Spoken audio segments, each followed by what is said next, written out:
There's no feeling more intense than starting over. If you deleted your homework the day before it was due, as I have, or if you left your wallet at home and you have to go back after spending an hour in the commute. If you won some money at the casino and then put all your winnings on red but it came up black. If you got your best shirt dry cleaned before a wedding and then immediately dropped food on it. If you won an argument with a friend and then later discovered that they just returned to their original view.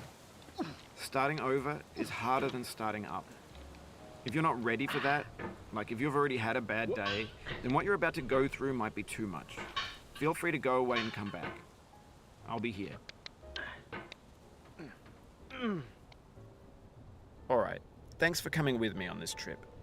I'll understand if you have to take a break at any point. Just find a safe place to stop and quit the game. And don't worry, I'll save your progress, always, even your mistakes. This game is a homage to a free game that came out in 2002, titled Sexy Hiking. The author of that game was Jazuo, a mysterious Czech designer who was known at the time as the father of B games. And B games are rough assemblages of found objects. Designers slap them together very quickly and freely, and they're often too rough and unfriendly to gain much of a following. They're built more for the joy of building them than as polished products. In a certain way, Sexy Hiking is the perfect embodiment of a B game. It's built almost entirely out of found and recycled parts, and it's one of the most unusual and unfriendly games of its time. In it, your task is simply to drag yourself up a mountain with a hammer. And that act of climbing, in the digital world or in real life, has certain essential properties that give the game its flavor. No amount of forward progress is guaranteed. Some cliffs are too sheer or too slippery. And the player is constantly, unremittingly in danger of falling and losing everything. Anyway, when you start Sexy Hiking, you're standing next to this dead tree that blocks the way to the entire rest of the game. It might take you an hour to get over that tree, and a lot of people never got past it. You prod and you poke at it, exploring the limits of your reach and your strength, trying to find a way up and over. And there's a sense of truth in that lack of compromise.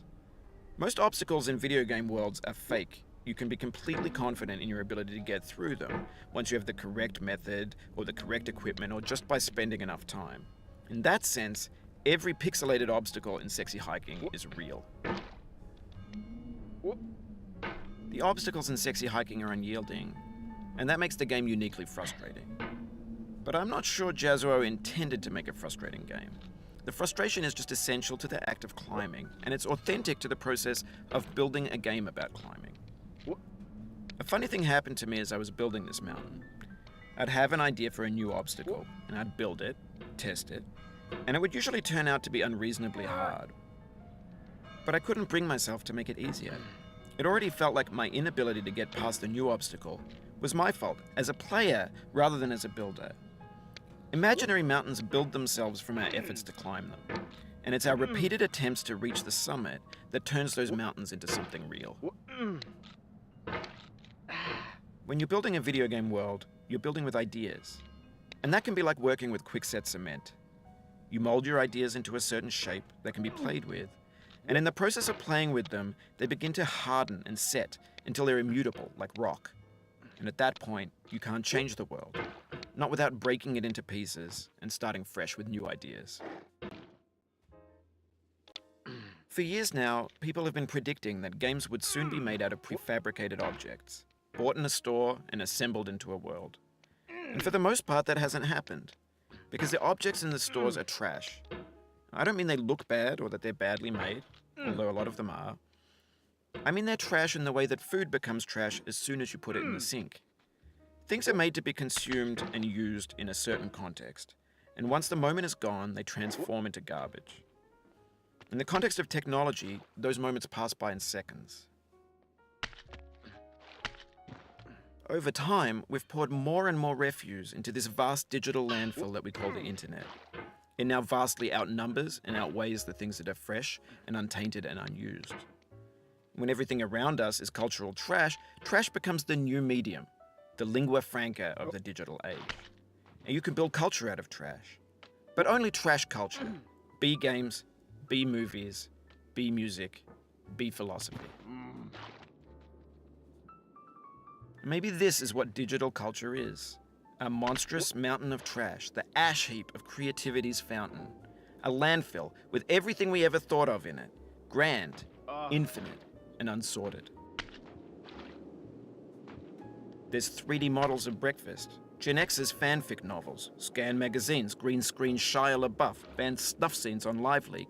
Facebook's got lifelike bots with unbranded adverts and candid shots of Kanye and Taylor Swift mashups, car crash epic failed GIFs, Russian dashcam vids, discussions of McRibs, discarded, forgotten, unrecycled, muddled, rotten, untitled. Everything's fresh for about 6 seconds, until some newer thing beckons, and we hit refresh.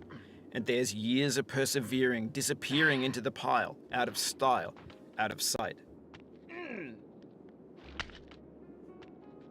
In this context, it's tempting to make friendly content that's gentle, that lets you churn through it but not earn it.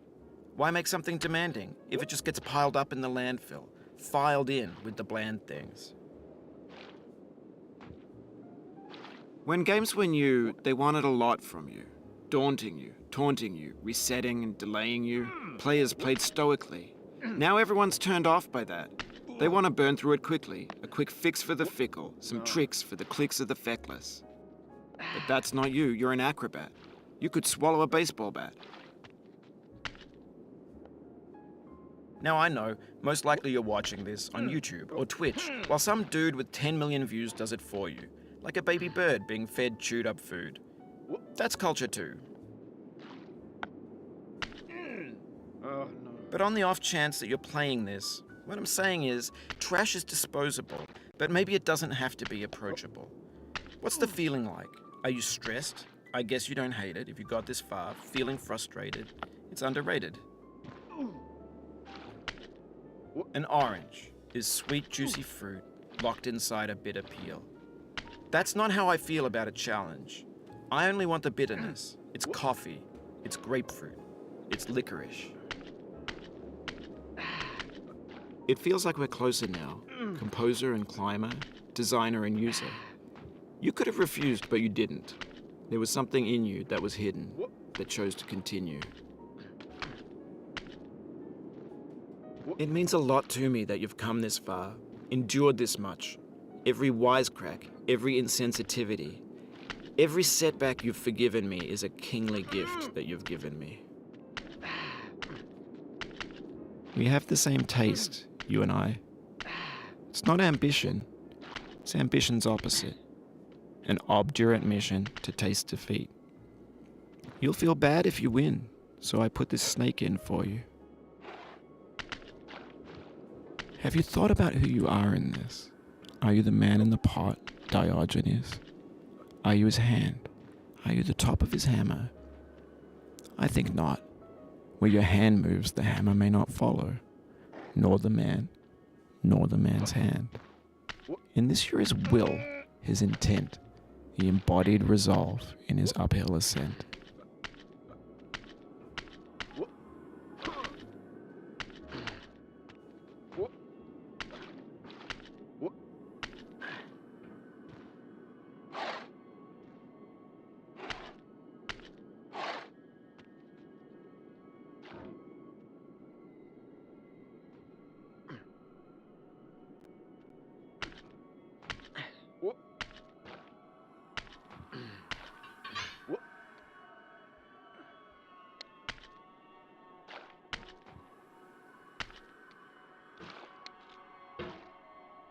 Now, you've conquered the ice cliff, the platforms, the church, and the rectory, the living room and the factory, the playground, the construction site, the granite rocks, and the lakeside.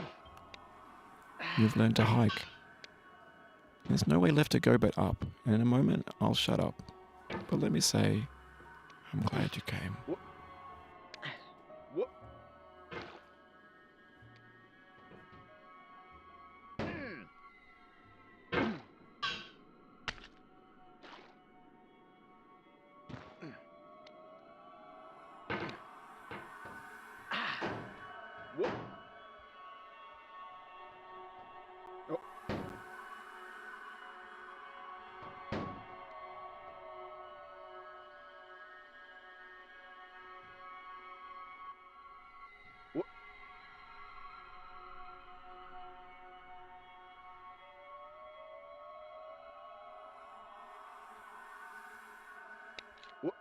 I dedicate this game to you, Oh, no. the one who came this far. I give it to you with all my love.